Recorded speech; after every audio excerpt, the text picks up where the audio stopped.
What's something that you're really looking to accomplish, within the business in the next 12 months?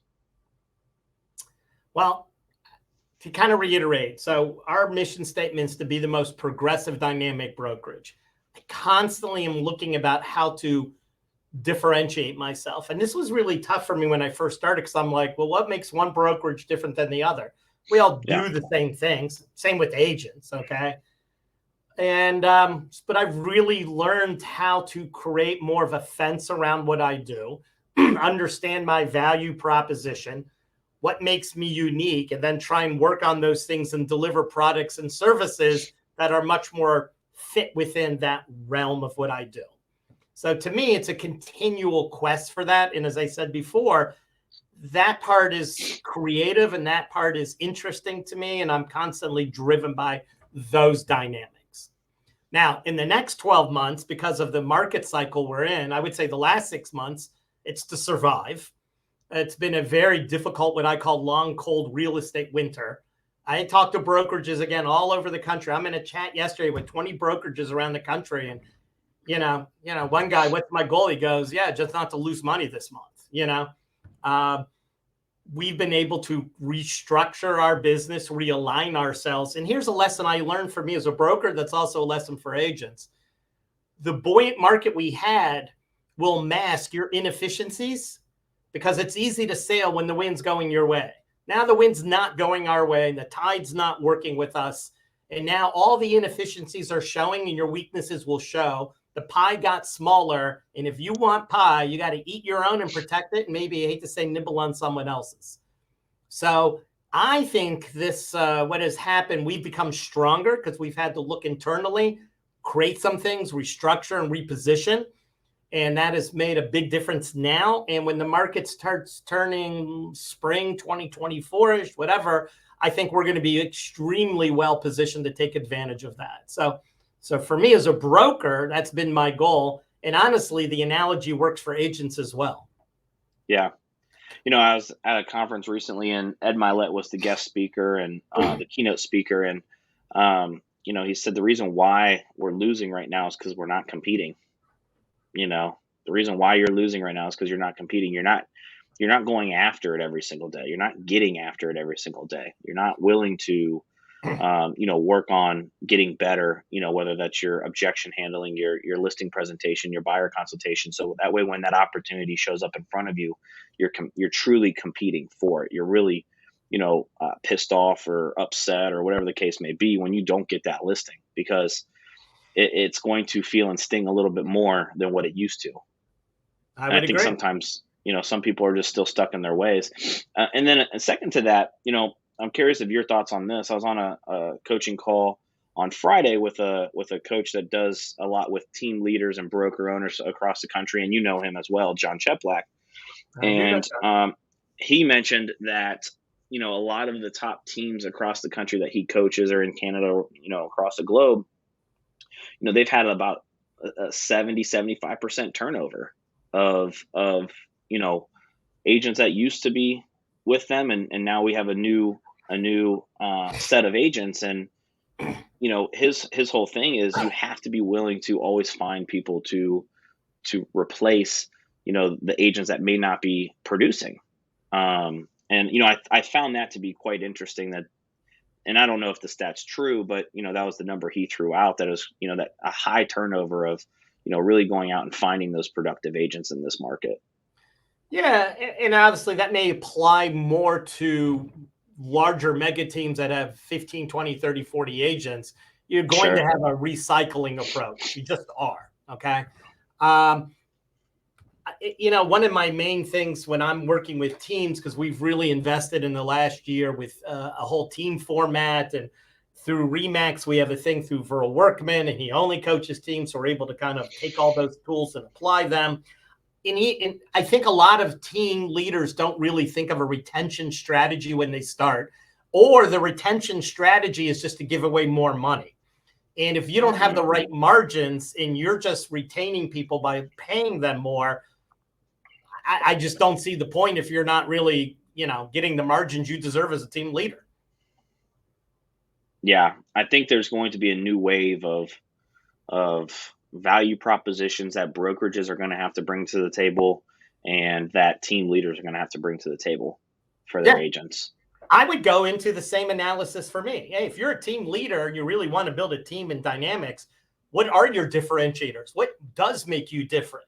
What is your retention strategy? Here are the margins you should get. How do you design a business to get the margins you earn and deserve? I've talked to team. I remember talking to a team, 4 people doing 40 million bucks. And once he defined to me what the team looked like, I didn't think he was making money, as in a profit. A profit Right. is I can make money without having to have a transaction. He viewed it as beneficial because they covered the overhead. I'm like, if that's your goal, you're nailing it. If your goal is not to have to show and close and make money, then you're not. Pick your goal. Yeah. Yeah. All right. Larry, what's something that you're looking to accomplish in the next 5 years?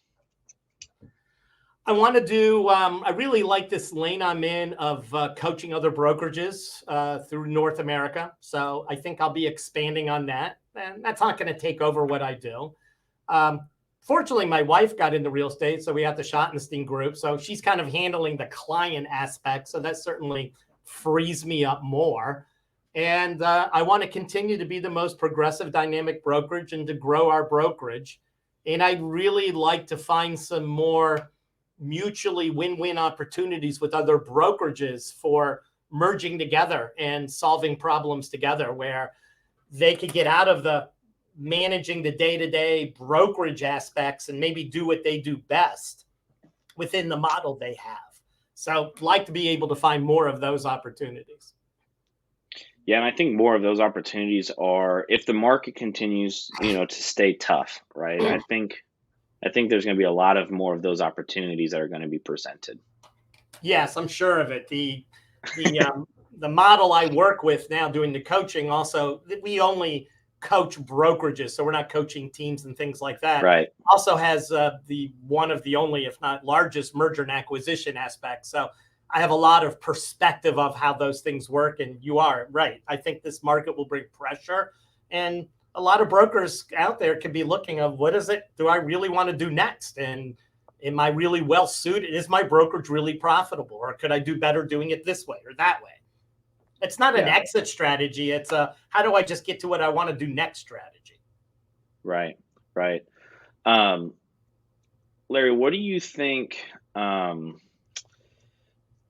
What do you think the market is going to be looking like over the next couple years? To kind of reiterate what my coach was telling me yesterday, and I agree. I think we're still gonna. I think things aren't going to really do a lot of changing. I think things have kind of stopped going down. I'm seeing some improvement. It'll be slow. And I think we'll start seeing much more of a momentum switch by spring of next year, personally. What I'm hoping for is that people have gotten used to the rate environment, more Yeah. likely to jump into the market. People still have needs of housing and have put those on pause, and those will start moving in through the process, going into the pipeline. He thinks we'll have this is the word he used, unprecedented growth in the next several years. We'll have a very good run through starting in spring of 2024 for several years ahead. Yeah, it's interesting. I think the one thing that maybe we're fighting right now in the industry is the consumer expectations of what they can even buy, right? What happened in 2020, 2021, the first half of 2022 was, people were going from their first home or not owning a home to that big home, right? They for the first time home buyer could potentially buy a 400, 450, $500,000 house because rates were so low, Right. right? And now the consumer expectations are still in that world, and they haven't really adjusted. In my opinion, they haven't really adjusted back to the reality of the progression of owning a home. It was first home was just to get out of a rental situation. It was a starter home, right? Maybe it didn't meet all of my criteria, but it was better than renting. And then it was okay. Now we're going to move up to that next tier of home. And again, we're going to make some sacrifices, but it's better than the starter home. And then it was moving up, moving up. And a lot of times we went from step one to step four, right? Or step one to step three and we skip those middle homes because of the low rates. And I think that's the biggest challenge that a lot of us are facing right now in the marketplace is really consumer expectations of what they can get. Yeah, that's an interesting point, and I would tend to agree. I think as we evolve here, people will get it more so, and they will have to move because they need a good school district or they've outgrown that more life needs than ooh, I'd love to have that need. Yeah. Larry, what's a legacy goal for you? What's something that you want to hit, when you're no longer here? Oh, I hadn't thought about that. What do you mean here? Like off the world into, or just Yeah, out of real yeah. estate? It's one of no, it's one of those things. Like this question was asked to me last year, and in our business, I think a lot of people are like, okay, 5-year goal, 10-year goal, 25-year goal, right? But honestly, like I think about that a lot of what's that goal, what's that impact that I really want to leave in the world, um, when I'm not around. The impact is to make changes in lives. Okay. I feel that I, through the conversations I have in the business, I'm able to make impactful things through what I've done in my life out of business. So, for example, my wife and I were foster parents and adopted two sisters, and things that we've done in life, and raised a service puppy, which I actually would like to do more of that as I go more older. Um, I just, I don't want to sit still. I want to make an impact into lives where I can. And I find that to be a very good legacy.